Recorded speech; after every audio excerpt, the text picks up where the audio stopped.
This is Growthaholics.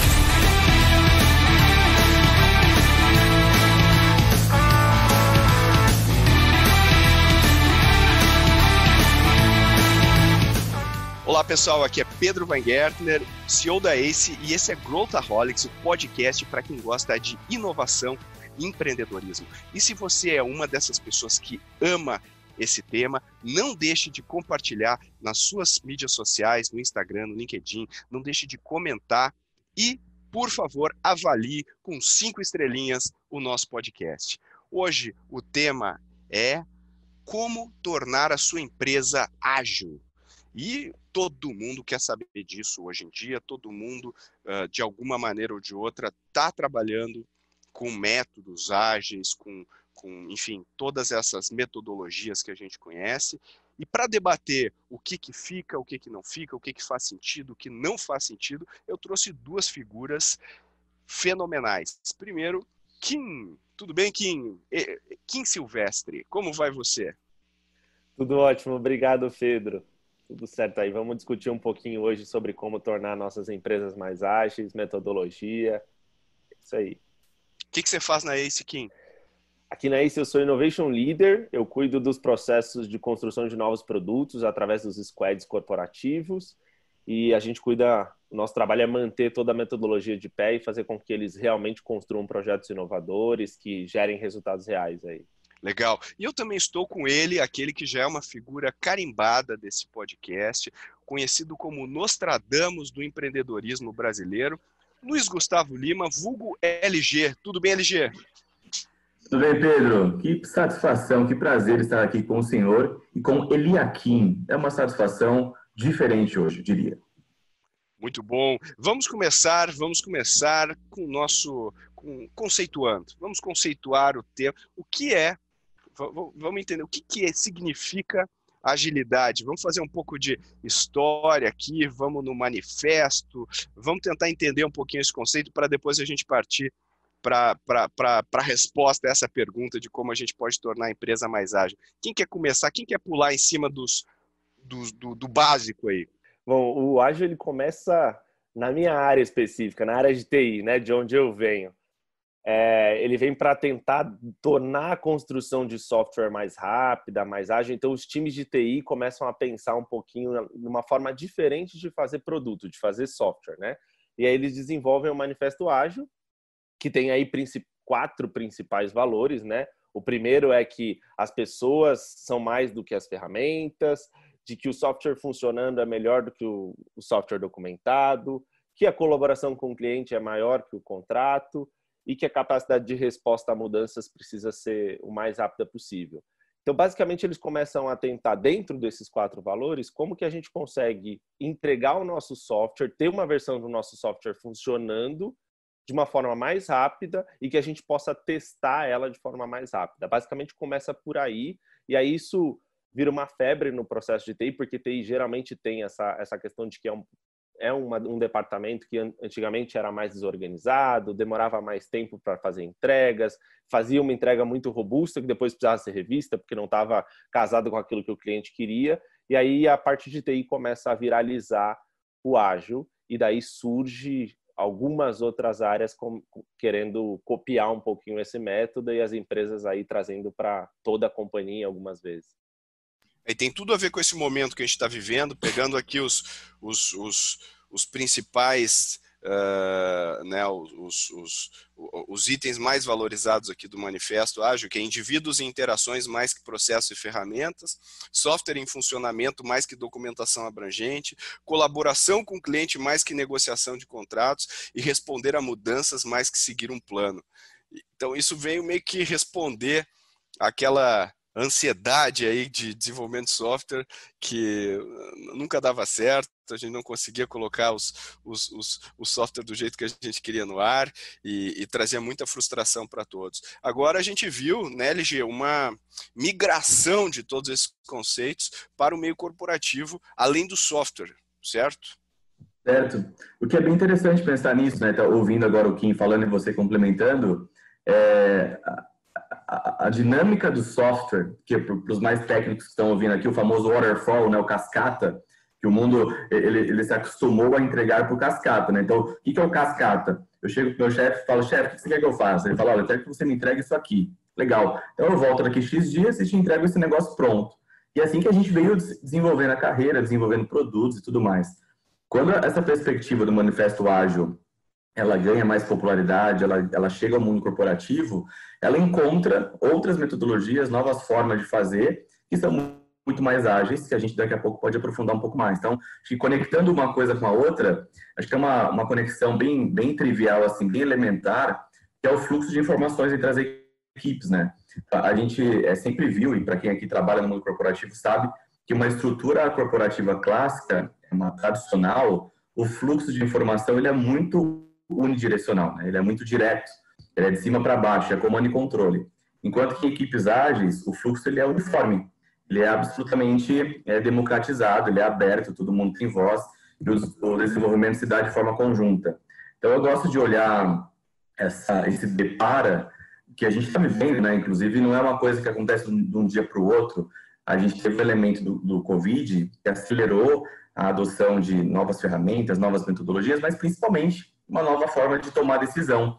E o que me parece é que os executivos estão gostando dessa forma mais ágil de tomar uma decisão, de fazer um planejamento estratégico semana a semana e assim por diante. Então, a minha análise aqui, o depara é de uma organização mais tradicional, mais mecanizada, mais máquina, né, que ela é uma pirâmide, né, que é top-down, é comando e controle de silos, disputa de poder, burocracias, X níveis hierárquicos, para uma organização muito mais orgânica, né? Um organismo com células ágeis, com pessoas que tomam decisão com autonomia na ponta, com times multidisciplinares.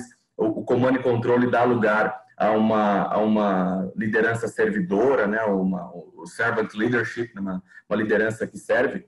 Mas no fim do dia, acho que o grande resumo é que ser uma organização ágil, dessa evolução do manifesto, é gerar valor para o cliente, é gerar valor mais rápido, colocando o cliente no centro, com estruturas mais enxutas, com processos muito mais lean, continuando naturalmente fazendo melhoria contínua, mas de uma maneira muito mais ágil, mais multifuncional, com mais autonomia, mais poder e mais valor. Acho que é isso. Não sei se vocês conhecem esse livro, mas é o livro de um autor cujo sobrenome é impronunciável, que é A Estratégia da Inovação Radical, e tem um dos princípios que consta no livro é a gestão ágil. A gestão ágil que, segundo o autor, vai além dos métodos ágeis. É uma forma de pensar muito alinhada com o que o LG acabou de falar. É uma forma de pensar, uma forma de encarar o trabalho, uma forma de liderar, é uma forma de se aproximar do resultado que a gente quer de uma maneira com mais autonomia e, ao mesmo tempo, mais alinhamento da meta que a gente quer atingir. E a minha pergunta para vocês, acho que 2 pontos. Primeiro, por que isso é tão importante nos tempos que vivemos? Acho que essa é a pergunta 1. E a pergunta 2, que é, por que é tão difícil fazer essa transição? Acho que são 2 perguntas que são fundamentais aqui para a gente abordar. O que vocês acham? Eu acho que a questão da importância está muito ligada à tecnologia, aos milênios. O mundo muda muito rápido, né? As empresas precisam se adaptar a uma tecnologia nova a cada 5 minutos. O comportamento das pessoas mudou, então a minha geração principalmente já não tem mais os mesmos anseios de compra e de posse que tinha outra geração, então as coisas estão mudando muito mais rápido. Então eu acho que esse é o principal motivo do porquê isso é tão importante, né? Porque se a gente não se adaptar, se a gente não ter uma ferramenta ágil, se a nossa empresa não conseguir dar respostas ao cliente no tempo que ele precisa, provavelmente a gente vai morrer. A gente não vai conseguir sobreviver no meio de tanta mudança, né? Tem uma questão aí do ponto de tecnologia que o Kim trouxe, que ela sempre aparece, ela é bem interessante, porque teve uma época aí, alguns anos, acho que uns 5 anos pelo menos, que ficou muito na moda aqui no executivo brasileiro, o livro Organizações Exponenciais, né? Exponential Organizations.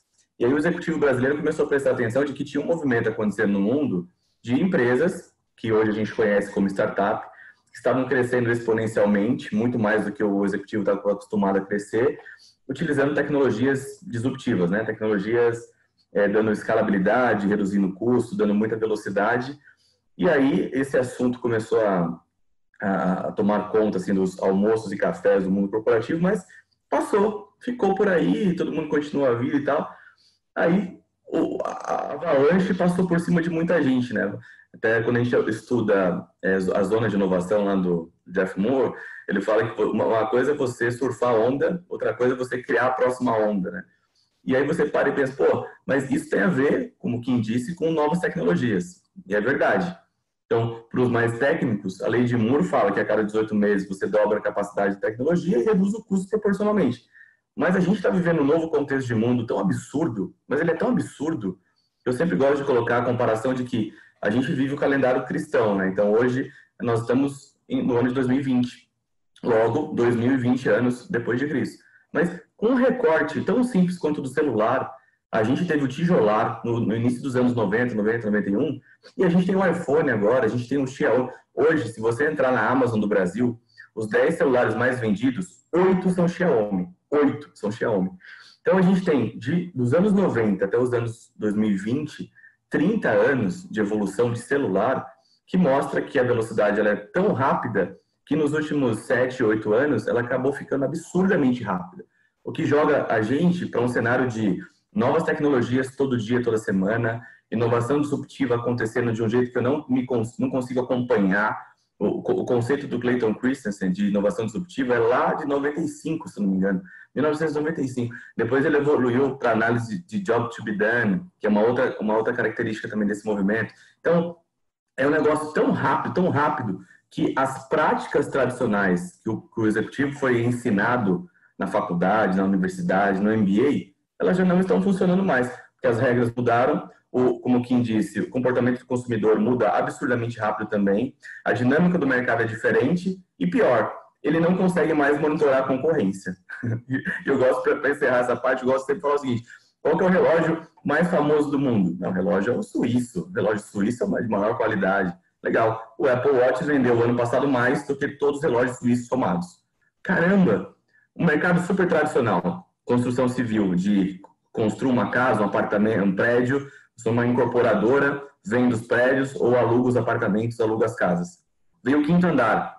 Caramba, o quinto andar é uma disrupção do modelo de aluguel, tira a burocracia, deixa tudo mais fácil, online. Aí vem a Vitacom, cria uma startup dentro da organização que é a House e fala o seguinte, a partir de agora não existe nada disso. Você vai ter uma casa como serviço, um apartamento como serviço. A Netflix da moradia, que você mora onde você quiser com uma assinatura de um apartamento que é a House. Então, assim, é um contexto muito dinâmico que ninguém sabe de onde vem a porrada e se você não for ágil para reagir suficientemente, mas principalmente para criar as suas próximas ondas, aí você não tem metodologia que te ajude, né? Legal, é isso aí. Eu acho que a gente está vivendo em tempos em que, e agora com o coronavírus, né, a gente fala que o mundo é ágil, a gente não sabe o que vai acontecer mês que vem e a gente tem que ficar tomando decisões com informações imperfeitas. E agora, Kim, a gente fala muito de squads e como tocar projetos de inovação e tudo mais. Qual que é a correlação entre ágil e os squads? Existe uma correlação direta? É mais uma ferramenta que se usa? Qual que é a tua visão sobre isso? No meu ponto de vista, esse é o como, né? O como trabalhar com squads, mas está totalmente ligado. Os squads surgem lá no Spotify, são o primeiro modelo ágil que vai sendo incorporado na corporação toda, né? E quando a gente olha o porquê do squad, né? Principalmente que vai ser criar um novo produto, o ágil é a melhor é onde a gente mais pode aplicar ele, né? É onde ele se encaixa melhor, porque ele dá agilidade para a gente perceber o comportamento daquela população em geral, ele dá agilidade para a gente pensar numa solução, para a gente pivotar a solução se necessário e realmente fazer testes mais curtos, né? Os famosos MVPs dentro dos squads. Então, para mim, o ágil e o squad estão muito conexos, né? A mesma coisa. Um não trabalha sem o outro, né?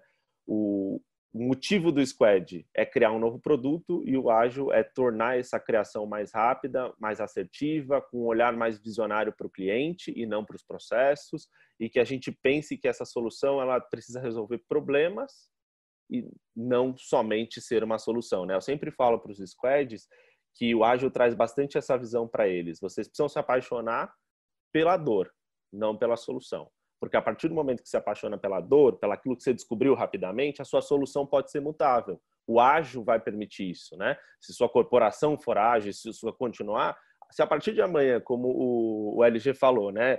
A tecnologia mudou, o comportamento mudou, mas eu continuo apaixonado pela dor, eu vou mudar a minha solução.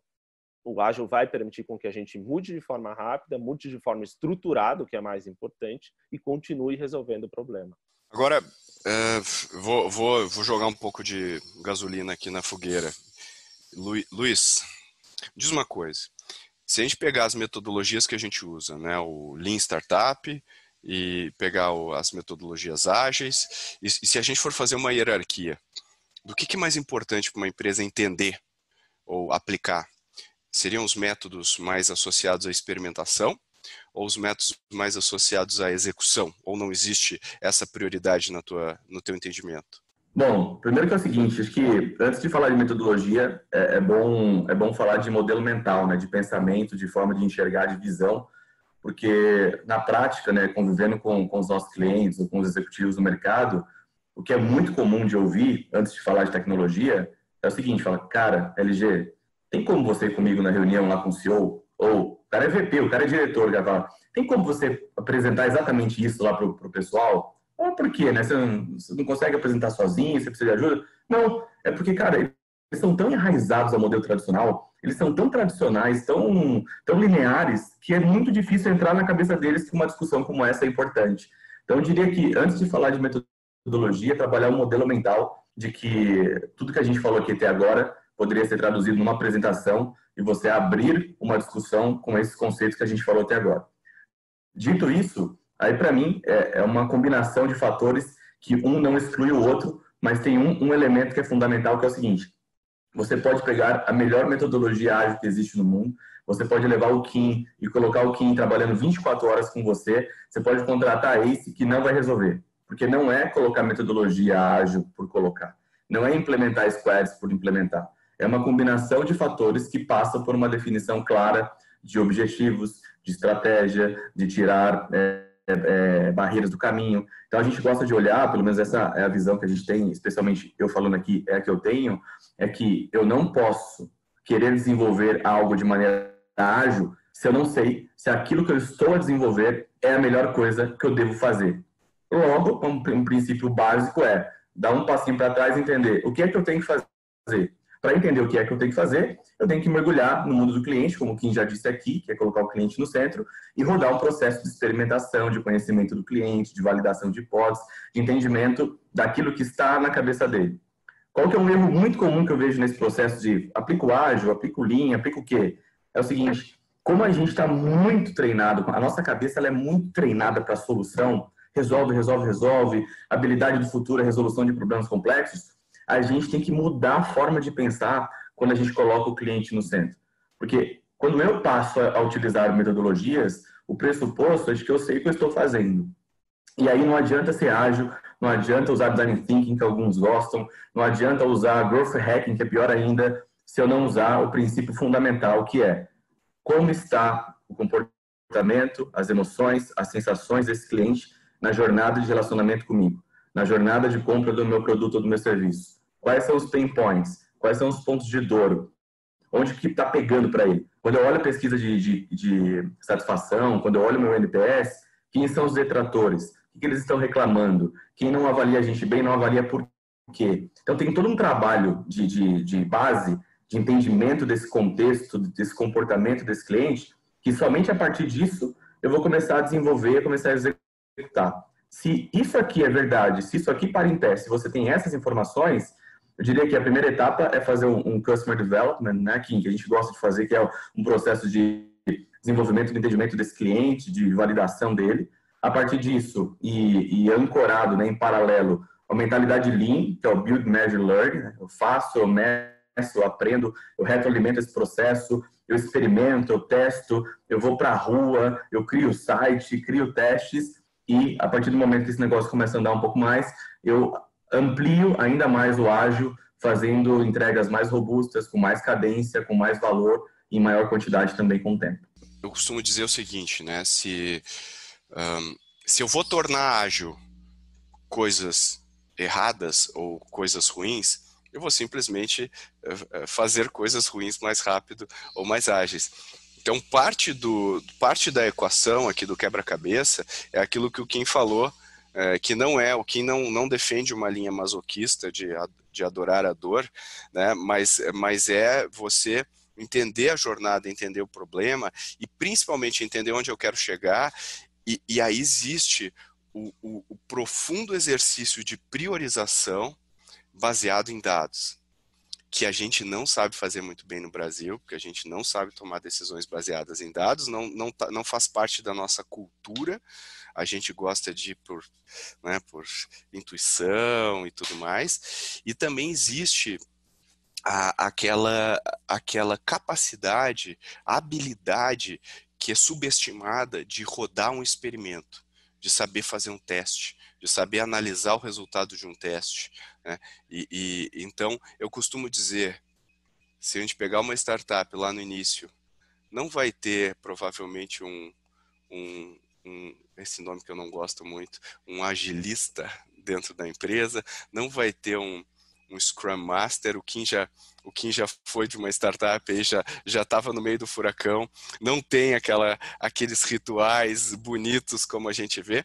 No entanto, a gente vê dentro das corporações um simulacro um pouco exagerado do que seria o ágil dentro de uma startup, sem levar em consideração os elementos completos de uma jornada de agilidade, que é aquilo que o LG falou, da conexão entre os times, de saber fazer experimentos, de saber olhar os dados, saber priorizar, da liderança saber analisar, por exemplo, quando vem um MVP todo tosco, e eles saberem tomar uma decisão baseada nos aprendizados com esse MVP. Como é que você vê isso, Kim? Você que vive no dia a dia, como é que você vê o nível de preparação das companhias para lidar com todos esses outros elementos do ágil que não estão ligados necessariamente a fazer o by the book lá do Scrum?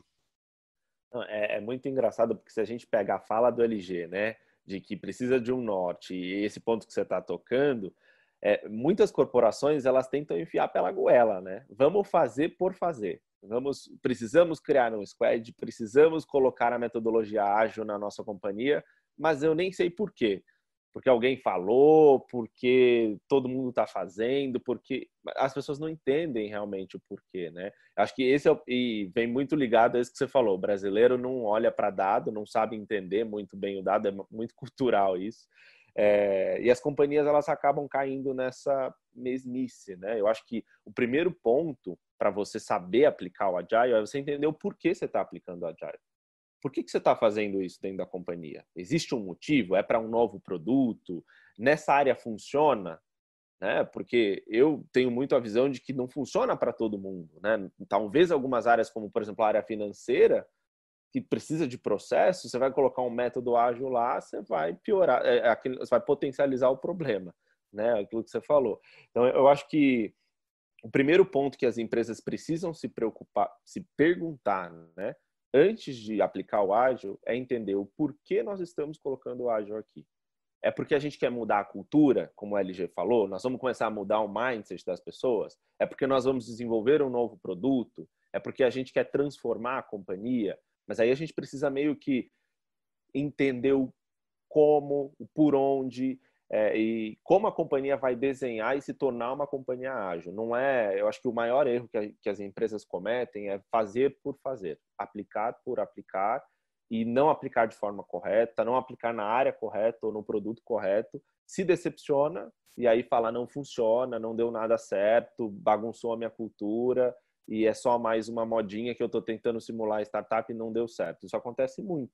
E aí as pessoas não se perguntam por que deu errado, né? O famoso pre-mortem que a gente faz quando a gente vende qualquer projeto aqui na ACE, né? isso já estava meio previsto. Se ele não tivesse entendido bem o porquê, provavelmente vai acontecer isso, porque está fazendo de qualquer jeito, está fazendo sem estrutura e está fazendo sem um motivador. Eu acho que esses pontos são fundamentais para a gente ter esse entendimento, e eu vejo muita empresa, né? Quando você pega, e eu falo muito isso, né? Quando você pega um burocrata e coloca o ágil na mão de um burocrata, ele não vai deixar de ser um burocrata. Ele vai se proteger com o método. Eu costumo brincar lá, se o cara usa o PMI e ele fala, não está no escopo, ele vai usar o ágil e vai falar, não está no sprint.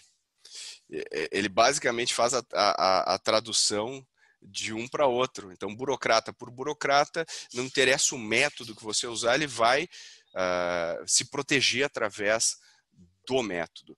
E aí, o ponto que eu queria levantar agora é, a gente está falando de execução de projetos, mas uma empresa ágil é muito mais do que isso. Ela envolve como que eu contrato as pessoas, como que eu faço o onboarding, como que eu estabeleço metas, como que eu cobro as metas, qual que é a cadência, como que eu trabalho a minha liderança. Então, se a gente está falando de um negócio que é um negócio ágil, ele é muito maior do que só pegar a área de TI, né? E eu vejo ainda muito, né, quando a gente fala de transformação digital, partindo da área de TI, simplesmente entendendo que a tecnologia é uma panaceia que vai levar a empresa para um outro patamar, quando na verdade a gente sabe que não é. A gente pode investir tudo o que a gente quiser, todo o budget, todo o orçamento de uma empresa em tecnologia, e ela talvez não tenha se transformado ou se tornado mais ágil. E aí eu queria perguntar para o LG, que também circula muito, LG, quais os cuidados que uma empresa tem que ter para ir além da execução de projetos, e além da tecnologia, e além da área de TI, implementar o Spotify, eu acho que é um fetiche ágil dentro do meio corporativo. Eu sempre conto essa história, que uma vez eu estava apresentando aquele modelo clássico do Spotify numa aula, e no final veio um aluno me falar comigo, falou, Pedro, nossa, eu adorei tudo isso aqui sobre o Spotify, adorei, eu tô no Spotify há 2 anos, eu nunca tinha visto isso, achei super legal. Então, basicamente, o próprio Spotify não usa as coisas, e daí a gente vê a empresa sendo tombada inteiramente para um modelo que não é utilizado. Como é que você vê isso aí, LG? Eu tô me divertindo com isso. Acontece muito mesmo, né?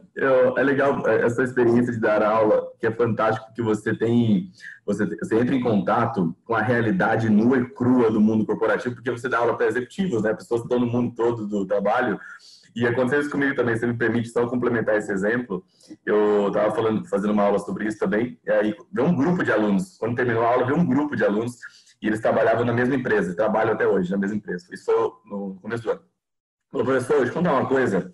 É super legal isso aí e tal, mas a empresa que a gente trabalha, você conhece, né? Conheço, claro, super famosa, tá na imprensa direto, sim. Mas é tudo fake squads. Então a gente trabalha tudo fake. Não tem não isso lá, viu? Falei, como assim não? Não, sabe o que eles fizeram lá? Eles falaram assim, agora todo mundo trabalha ágil, todo mundo trabalha por squads. Então eles colocaram várias mesões assim, as pessoas trabalham uma do lado da outra em um grupo de 5 a 6 pessoas, cada uma de uma área diferente, mas tá todo mundo fazendo o que fazia já, mas é um squad, porque tá todo mundo de áreas diferentes sentados juntos. Cara, é completamente diferente do que é o conceito para fazer na prática e muito longe do que o Spotify criou, que nem ele mesmo usa aqui no Brasil, como esse seu aluno não fazia o menor sentido, né? Mas isso é o gancho perfeito, viu, Pedro e Kim, para falar de gente, para falar de pessoas, porque, cara, não tem jeito, assim. Tem um artigo da Harvard muito bom, que o título dele é assim, Digital Transformation is not about technology. Aí você entra, a primeira coisa que ele fala It's about people. Então, transformação digital, qualquer tipo de mudança e transformação é sobre pessoas. E olha que curiosidade, essa semana eu fiz um post no LinkedIn, falei, pô, faz tempo que eu não faço um post lá, vou fazer um post. Aí me veio um insight assim, porque todo dia com cliente, com executivo e tal, ficou na minha cabeça isso. Olha, produto é sobre pessoas, serviço é sobre pessoas, transformação é sobre pessoas, ágil é sobre pessoas, tecnologia é sobre pessoas. Em 2 dias, tinha mais de 300 interações e mais de 10 mil visualizações. Mensagens eu recebendo do Brasil inteiro de pessoas, cara, foi muito bom ler o que você falou, porque me deu uma esperança, meu chefe quer que eu implemente isso aqui. E não é chefe querer que implemente, não é porque o Spotify faz, não é porque o Magazine Luiza é o campeão de transformação digital no Brasil. É gente, é sobre pessoas. E aí, trazendo um dado aqui para você que está ouvindo, o MIT fez um estudo no início do ano, não foi no início do ano, ele compartilhou esse estudo, ele divulgou esse estudo no início do ano, que ele falou o seguinte, olha, a gente estudou 4,3 mil líderes em 190 países. Uma coisa que a gente aprendeu é que apenas 1 em cada 10 gestores possui as habilidades certas para fazer transformação digital, para fazer o ágil.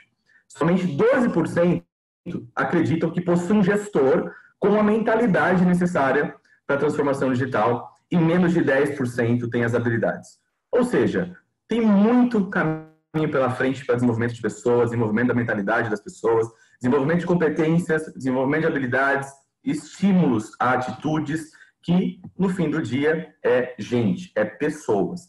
Se a gente fosse fazer aqui um reporte bastante simplista, diria que 70% é pessoas e 30% é tecnologias. Então, qualquer tecnologia que você quiser colocar aí no seu trabalho, qualquer sistema, não vai passar de 30% de representatividade do bolo. A grande fatia é de gente. E gente é cultura, é gestão, processo de atração, seleção, desenvolvimento, processo de avaliações. Um exemplo aqui sobre pessoas. A empresa tradicional, e você que está ouvindo aqui, certamente vive isso. Você tem um processo de avaliação anual. Então, assim, você comete um erro hoje, um exemplo que acontece muito, cometi um erro hoje. Aí, daqui X meses, lá na avaliação comportamental, alguém vai voltar e falar assim, olha, você não vai receber seu mérito porque 3 gestores apontaram essa falha aqui sua. Caramba, mas ninguém me falou, ninguém me deu feedback online, ninguém me mostrou como que eu poderia me desenvolver. Então, é só um exemplo de que um processo de RH no mundo tradicional, ele é anti-ágil à medida que ele espera 1 ano para dar um feedback estruturado para uma pessoa. Então, daí vem um insight fundamental, na minha opinião, aqui. A área de RH é o grande líder de todo e qualquer processo de transformação, seja ele transformação digital, transformação ágil. Por quê? Porque a gente fala de pessoas. Se a gente fala de pessoas, o RH é esse ator fundamental em ser o arquiteto, né, em ser o maestro da banda toda aí para fazer a empresa mudar e desenvolver. É isso aí, a gente não fala muito sobre isso, mas é óbvio, se a gente está dizendo, se é verdade a afirmação de que tudo isso é sobre pessoas, quem é que cuida de pessoas dentro da companhia? É o RH. Não é TI, não é qualquer outra área, é gente. Então o RH acaba tendo um protagonismo que talvez seja até meio chocante para quem é da área de RH, quanto a isso, porque o RH há muito tempo ficou como uma área quase que de secundária nesse processo de inovação e tal. E a gente aqui na ACE tem uma crença muito forte de que é uma área prioritária. Deveria partir dessa área qualquer tipo de iniciativa nesse sentido. Agora eu queria dar uma pivotada aqui e perguntar para o Kim. Kim, você já foi de uma startup, já levou porrada de todos os lados, e você também tem experiência em tocar squads corporativos, desenvolver produtos e colocar coisas no ar. Se você for fazer um paralelo, por que uma startup é diferente do meio corporativo? Por que as coisas são diferentes? O que muda no contexto de uma startup para o contexto corporativo? Acho que essa é uma pergunta crucial, porque tudo isso que a gente vê hoje, tudo que as consultorias tentam empurrar hoje para as grandes empresas, de você precisa de agilistas, não sei quantos Scrum Masters, não sei quantos não sei o quê, é um simulacro de uma situação que existe nas startups. Então eu queria que a gente fosse para a vida real. Por que é diferente a vida de uma startup e onde que é diferente a vida de uma startup? Você que já viveu esses 2 mundos. Isso é muito engraçado, porque eu sempre falo isso, né? Quando eu estava na startup, eu fiz tudo que hoje eu ensino, mas eu nunca tinha lido aqueles livros. Eu nunca tinha visto o método. Eu fiz pelo empirismo, por fazer, mas eu não sabia exatamente que eu estava fazendo um método ágil, que eu estava rodando um Scrum. Isso não fazia, eu não tinha um método, né?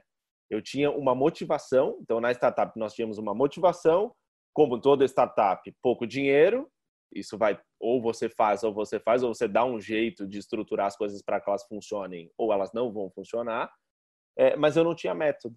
E aí, quando eu venho para ACE, né, para ser Innovation Leader, eu me deparo com um método que eu não sabia que ele existia dessa forma estruturada. Eu acho que a maior diferença é essa. Na startup, é natural. Por N motivos, né? Eu falei aqui porque a gente tem um propósito, porque tem a pressão do dia a dia, N motivos. Mas eu acho que a startup ela se organiza de forma natural. Então, acontece.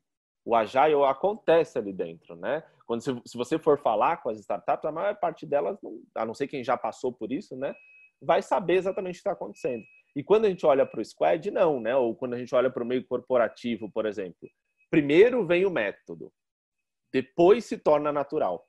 Né? Depois que esse método está bem intrínseco, que você mudou o mindset das pessoas, aí isso começa a tornar natural. Então, eu sempre falo que para mim foi muito engraçado quando eu entro na ACE, porque eu vou ensinar uma série de coisas com base num método que eu não sabia que era esse método que eu aplicava aqui dentro da minha startup.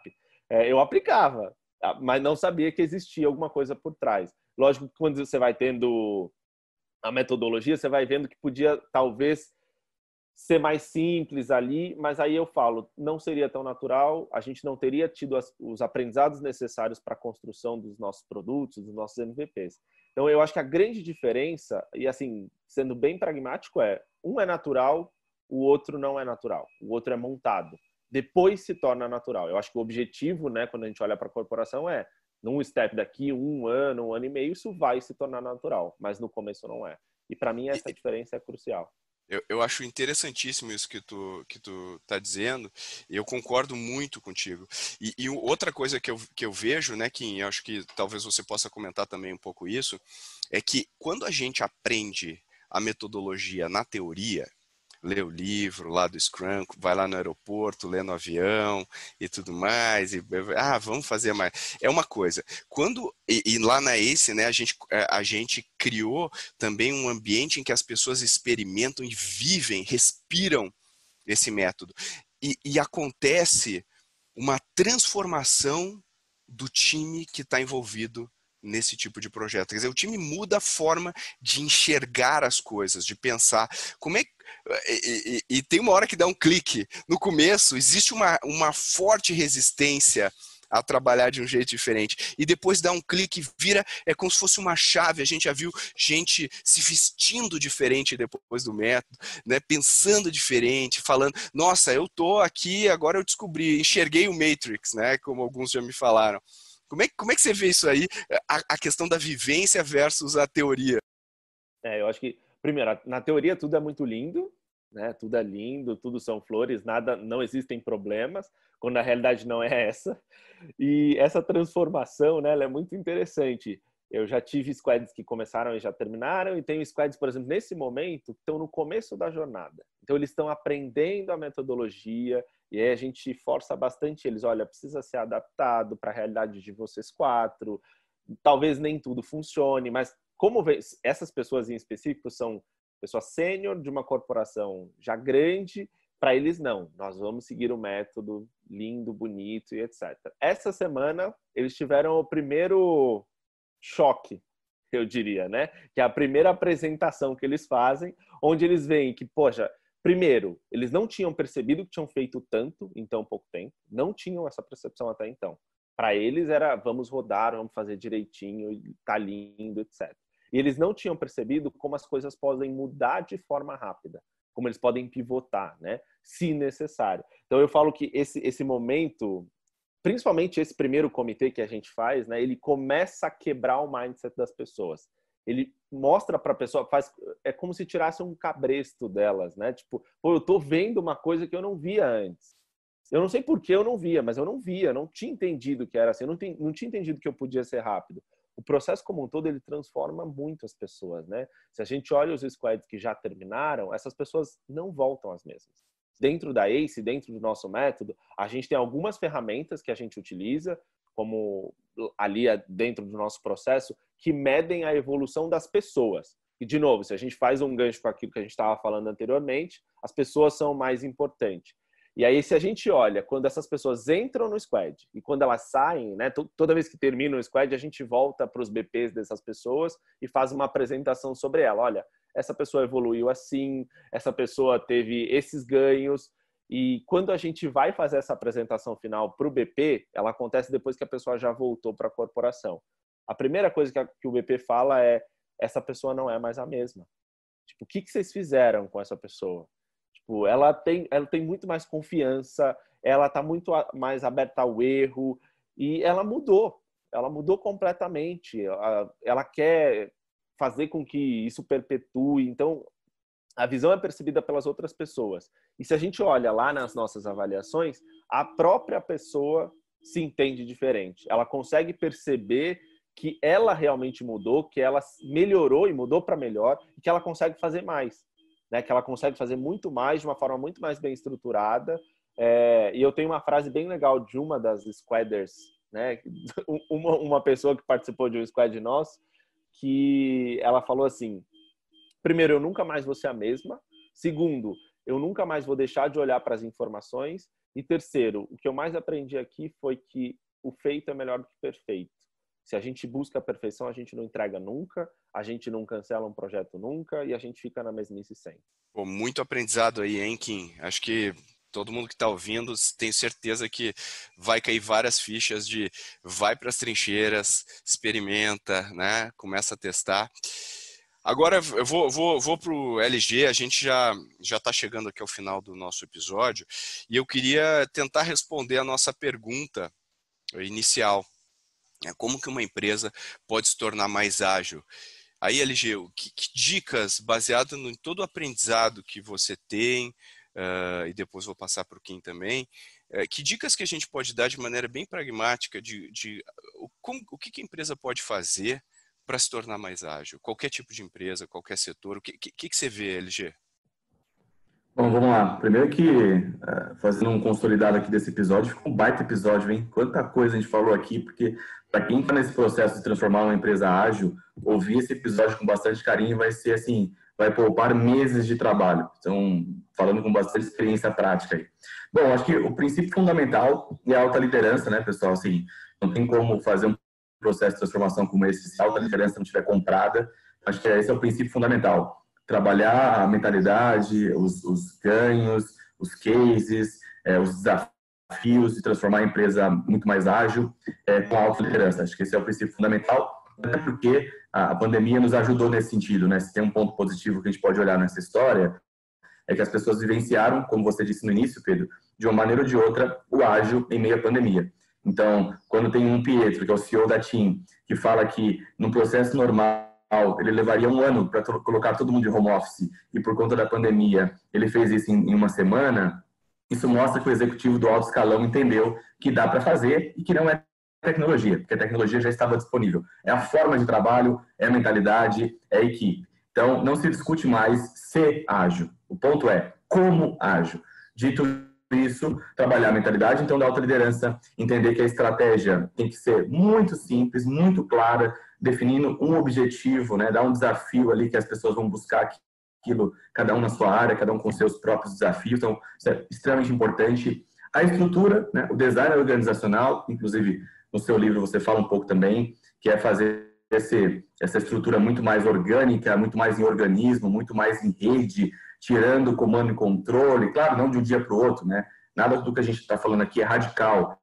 É um processo que você vai construindo aos poucos, né? Então, transformar essa operação de comando e controle para uma operação muito mais dinâmica, com muito mais autonomia, com muito mais descentralizada, com processos muito mais lean. Então, extremamente importante, os processos precisam acompanhar esse design, então, orientar a entregas, como o Kim disse, quando você trabalha com metodologias ágeis, associado com o lean, com essa mentalidade empreendedora, você cria um ritmo de entregas muito forte, o mundo corporativo se surpreende com isso. Então, as pessoas, quando elas voltam transformadas, é porque elas aprenderam que elas podem entregar muito mais do que elas entregam, com mais inteligência, maximizando esforços. Acho que tecnologia, naturalmente, faz parte desse processo. Então, quais são as tecnologias que vão me ajudar a digitalizar processos, a instrumentalizar as áreas, a reduzir SLAs de 15, 20, 30 dias para 10 minutos, 5 minutos, 1 dia, e principalmente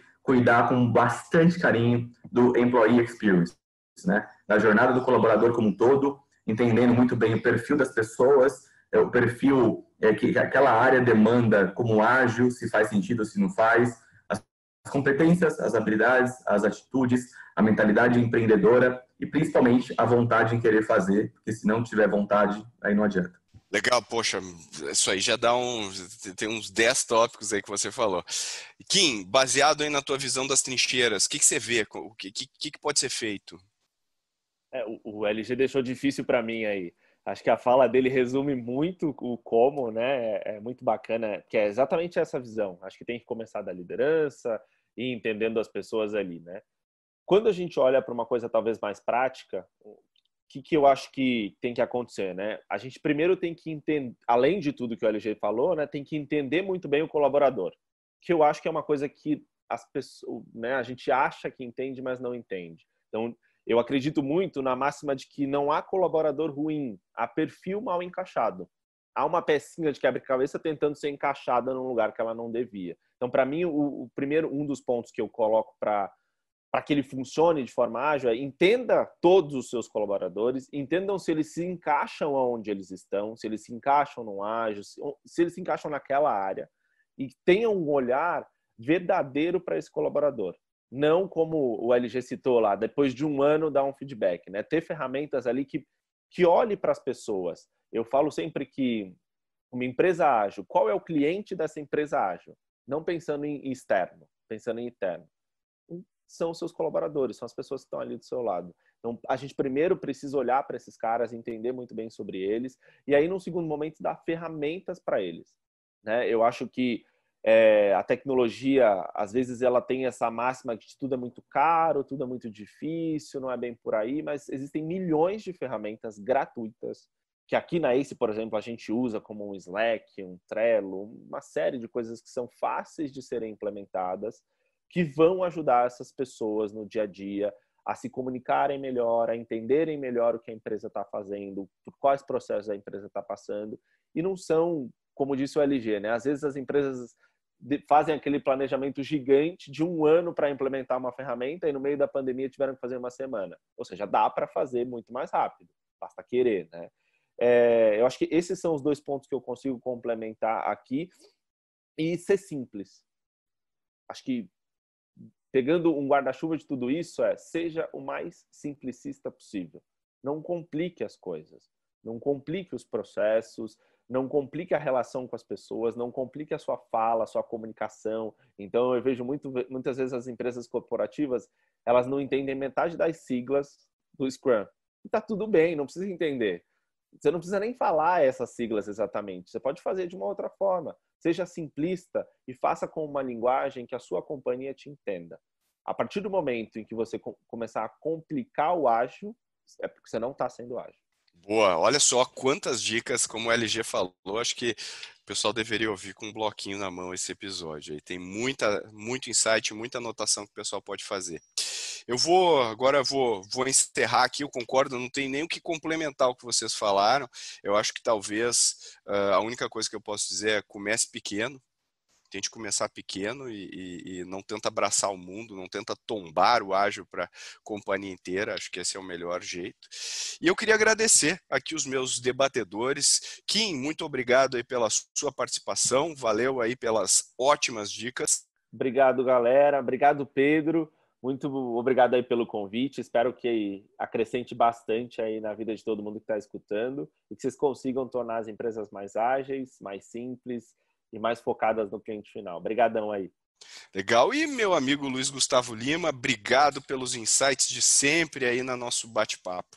Obrigado, Pira. Obrigado, Kim. Foi um prazer enorme. Você que está ouvindo, precisa de ajuda ou conhece alguém, tem um amigo, um primo, um tio que precisa de ajuda para fazer isso aqui na sua empresa, entre em contato com a gente, porque o Ace Cortex, que é a nossa consultoria de inovação Doer, que faz junto, está aqui para te ajudar e a gente, com mais de 50 clientes hoje, tem bastante maturidade e experiência para fazer isso acontecer. Então, conta com a gente, manda mensagem aqui.